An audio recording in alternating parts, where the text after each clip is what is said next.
Hi, everybody. I am really happy to be with you.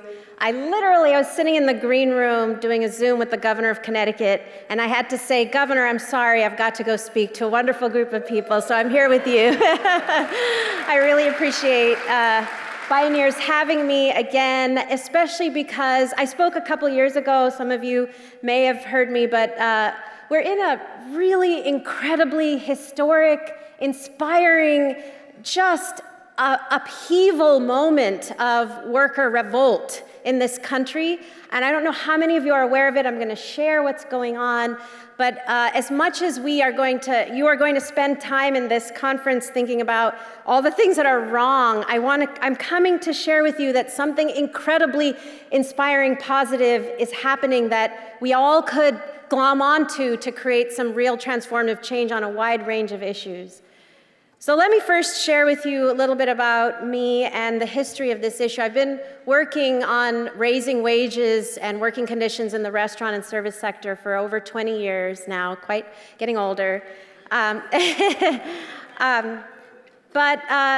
the reason this is my life's work, the reason why this is important is that the restaurant and food service sector has been one of the largest and fastest growing private sector employers in the United States for decades. It was 14 million workers pre-pandemic. That was 1 in 10 American workers pre-pandemic. But it's been the absolute lowest paying employer for generations, dating back to emancipation, when the restaurant industry first demanded the right to hire newly freed slaves, newly freed black people, and didn't want to pay them anything. They wanted to continue non-chattel slavery. They wanted to get free black labor, and so they took this notion that had just come from Europe at the time to the United States called tipping.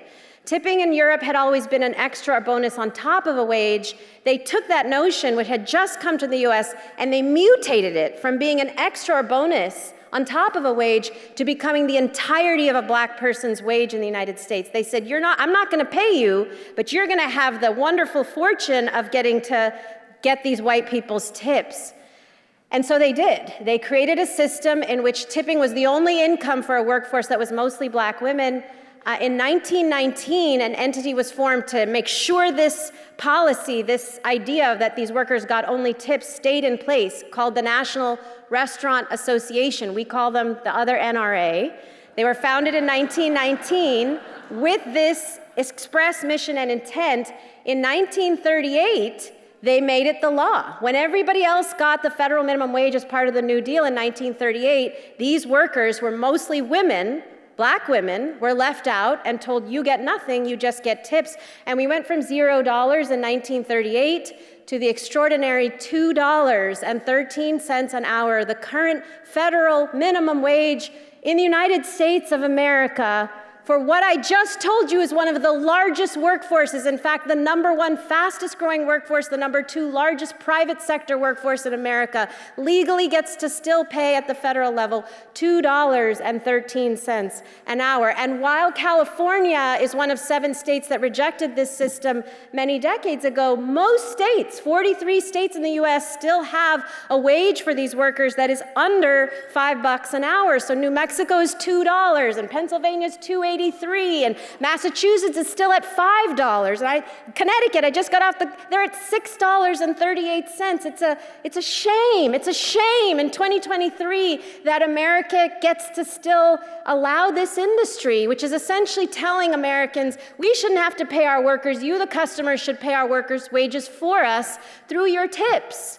And that got worse and worse and worse. The wage was frozen at $2. We had been fighting it for decades pre-pandemic, and recently discovered a couple years ago why they have been so powerful, the other NRA, in maintaining this sub-minimum wage. Turns out, about a decade ago, they came to California and Illinois and Texas and Florida, the 4 largest restaurant industry states, and they got a bill passed in California. It was actually State Senator Alex Padilla at that time who passed the bill that said every worker in the state of California that works in food service shall be required to take food safety training. And it just so happened the other NRA owns the monopoly food safety training company, ServSafe.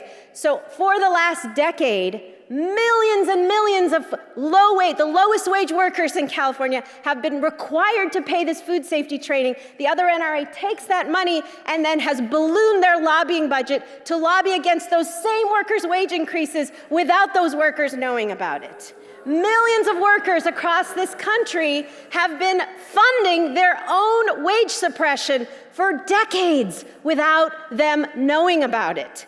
And there are lots of bad lobbies, y'all. There's fossil fuels, there's Walmart, there's the Retail Association, there's lots of bad lobbies. This lobby took it to another level. They said, not only are we gonna lobby against people's interests, we're gonna use those people's money to lobby against their own interests.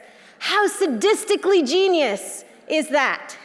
And with that money and power, totaling about $80 million in revenue a year, they have held a stranglehold on both Democrats and Republicans for decades. And pre-pandemic, it was so hard for us. We kept fighting to raise these workers' wages, and we'd win. We won on the ballot in DC, we won on the ballot in Maine, we won in Michigan. Each time the Restaurant Association would use its millions of dollars to convince legislators, often Democrats, to overturn the will of the people. And beyond that, they went after me. They put my children's pictures up on attack websites. They follow me around the country. They send me death threats. It's been 21 years of attack, bullies with so much money, by the way, that they've stolen from low-wage workers to fight this fight. And with the pandemic, what I'm here to tell you is everything is changing. Everything has changed. Because this issue, which has been a source of poverty and sexual harassment, the worst sexual harassment of any industry for decades for a population that's still overwhelmingly women, disproportionately women of color, working as servers and bartenders in mostly very casual restaurants across California and the United States. That issue that was such a problem for so many workers pre-pandemic became just unlivable with the pandemic. With the pandemic, 6 million restaurant workers lost their jobs, and we started a relief fund. 300,000 workers came to us for relief, and 2/3 of them told us they actually couldn't get unemployment insurance because in most states, not because of status, mostly they were citizens. They said we couldn't get unemployment insurance because in most states they were told that sub-minimum wage of $2, $3, $4, $5, $6 in Connecticut, too low to qualify for benefits. They were disqualified from getting unemployment insurance. Then they went back to work in the summer of 2020 before they felt safe. You know, the CDC named restaurants the most dangerous place for adults to be during the pandemic. UCSF named restaurants the most dangerous place to work above hospitals. A third of the workers we surveyed, 300,000, said somebody in the restaurant died due to COVID. Very dangerous place to work, but they didn't get unemployment insurance, so millions of workers went back to work in the summer of 2020 when some of us started to try outdoor dining. They found tips had gone way down because sales were down and harassment way up. We already had the highest rates of harassment, and so many women were told, take off your mask so I can see how cute you are before I decide how much I want to tip you. Take off your mask so I can see the pretty face of my server before I decide how much I want to tip. And when they were told to enforce COVID protocols on the same people from whom they had to get tips to make up their base wages, they were done. They were done. 1.2 million workers have left this industry, and of those who remain, 60% say they are leaving. More than half of a current restaurant workforce in California across the country says they're leaving. 80% says the only thing that would make them stay or come back is a full livable wage with tips on top. That's why I say historic. For the first time since emancipation, millions of workers are walking off the job and saying, take your job and shove it. And thousands of restaurants across the country, miraculously, many of whom fought us and told us it can't be done and you'll put us out of business, and are suddenly paying $15 and $20 and $25 and $30. In Dallas, they were paying $2.13. That's the wage in Texas. We're seeing restaurants in Dallas paying $25 an hour, plus tips. In Massachusetts, the wage has been $5 an hour. Cape Cod restaurants we're seeing paying 50 plus tips. We are seeing Pennsylvania, the wage is $2.83. We saw Applebee's offering $20 in Quakerstown, Pennsylvania, because they cannot find people willing to work for these wages anymore. And as a result of this huge, massive upheaval and increase in worker power, we decided it was time to go big. So last year, we launched a campaign called 25 by 250. We're moving bills in 25 states by the United States 250th anniversary, which is 2026.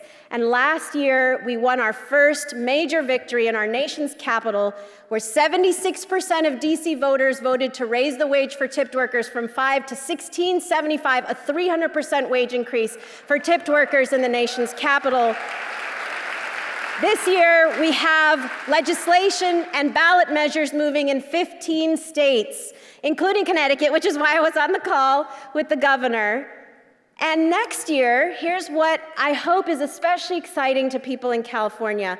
We have got this on the ballot. When I say this, raising the minimum wage to 15 or 18, ending that sub-minimum wage for tipped workers, on the ballot in battleground states, Michigan, Ohio, Arizona, where there are really important Senate races. Senator Sherrod Brown is up. Kristen Sinema has moved to an independent, so Ruben Gallego is running for Democratic senator. Michigan, now there's a bunch of people who've come out to take Debbie Stabenow's place. Important Senate races, and of course, something called the presidential election. We are mobilizing 1 million people who typically don't vote to go vote themselves a raise on the ballot in November 2024.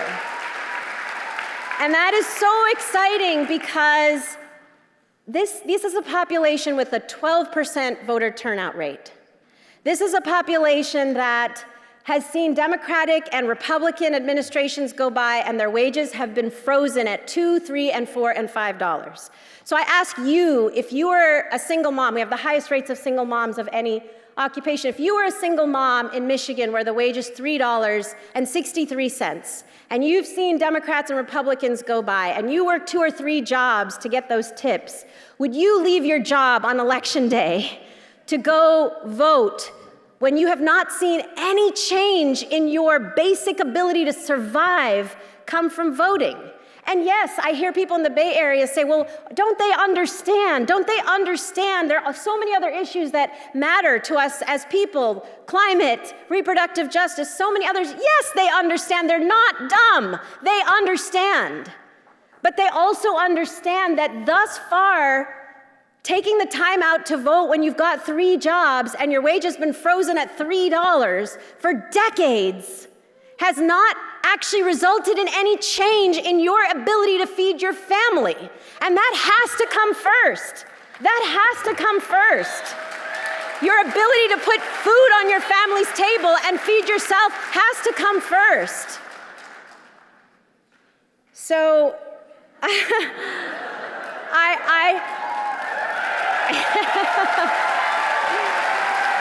Thank you.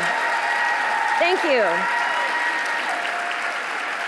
I'm here, and I get so excited to come here because I fight these fights. I'm up against a powerful enemy. I cry because even though I'm talking to the governor, I had to bring him restaurant owners to speak to him because he didn't want to hear from workers. He only wanted to hear from small business. It's painful to me in this country that, business voices are so much more important, so much more valued than people who work in the businesses. It's painful to me every time the Democrats roll over to the Restaurant Association, but I know I'm not alone. I know you cry every time Democrats roll over to the Rifle Association or to fossil fuels or to Monsanto. I know you are crying too, and here's the bottom line. None of us are going to win alone. None of us can fight the Restaurant Association or the Rifle Association or Monsanto alone. That's why it's not working. The last time I came to Bioneers, I said, if for Bioneers, I know traditionally has been about climate change and the environment and sustainability, and I said last time, there will never be the political will in this country to truly win on those issues at the scale we need to win them to save our planet if we don't address the needs of working people. Because working people are the majority of this country. 30 million people still earn under $15 an hour. 30 million people, a third of working people, are still working and living in poverty. And we cannot shame them and expect them to vote and go knock on their door and say, what's wrong with you, unless we address their basic needs. So I said that before, and I stand by it. But I have one more thing to say this time. Not only would we be missing this huge opportunity not mobilizing and supporting these workers, but now that they're standing up and saying, F you, what a missed opportunity if we didn't work with them, ride that wave. Because here's the thing. We have a member, I know I'm running out of time, but I gotta tell you this. Ifeoma Ezumako is a leader of ours in Washington, D.C. She earned $5 as a bartender. During the pandemic, a customer came to the bar and said, take off your mask, I wanna see your face. She said, no, I'm sorry, my manager won't let me. He said, I guess we know who's not gonna eat tonight. That is how customers in so much of the country, you may or may not believe it, see servers. They see them as servants, not as servers, right? And she left. She left the industry during the pandemic because of things like that. She said, I can't do it anymore. And she was interviewed by CNN. And she said, listen, it's not a great resignation. It's a great revolution. We know our worth. We know we're worth more than $2 or $3 or $4 or $5. And here's the thing, if they know their worth now, and they're winning in the market, if we were to help collectively them institutionalize their gains through policy to say, not only are you winning 15 and 20 in the marketplace, but we're gonna make that the law. We're gonna stand with you and support you and make that the law. If they then understood their self-worth, that I'm worth more in terms of a living wage, then I think that, I know that we could also then allow them to have the capacity and wherewithal to say, I also deserve a livable planet. I also deserve bodily autonomy. I also deserve the safety for my children to go to school and not get shot. I also deserve everything. I deserve the life of a safe, prosperous, life, like everybody else. So if they know their worth now at work, if we worked together, they could know their worth and act out their worth on every other issue. And that is why I'm here pleading with you to say, let us not fight in silos. Let us work together. Let us support these workers in their massive revolt. And as we support them, I think the ability to move on so many other issues beside wages is there, is possible, is right there. If we get them to turn out to vote next year to go vote themselves a raise, they're gonna be voting for candidates and issues that support a livable planet. If we get them to go vote themselves a raise, they're going to be supporting candidates and issues that support choice and every other issue we care about, that we in the Bay Area want them to care about, which they do care about. They just don't have the capacity to act on. So here's my plea. I am coming together with some incredible women of color you may have heard of, Linda Sarsour and Amy Allison and Valerie Carr, and a bunch of other incredible women, Angela Glover Blackwell. And we are taking that 250th anniversary of the United States, the 250th anniversary of the Declaration of Independence, and we are calling on movements across the country to join forces under the banner of a Declaration of Interdependence for the 250th anniversary of the United States of America. And under that banner, we are going to be co-creating this declaration. We're going to get millions of people to sign on. We're going to be doing a mass mobilization on July 4th, 2026 to say, in this moment, at the 250th anniversary of the United States, it's time to declare independence from legacies of slavery and sources of inequality and our siloing as movements, and declare our interdependence. Support these workers that are putting their lives on the line, that are walking off the job, and support, and then allow them to support all of us as we change the politics of this country. Ultimately, that we the people, let we the people decide for us. Do we say as a country that corporations and the National Restaurant Association, the Rifle Association, and fossil fuels, and Monsanto, do they control this country? Do they decide what our future is in the next 250 years, or is it we the people? I know, if we support these workers, it can be we the people who win. Thank you.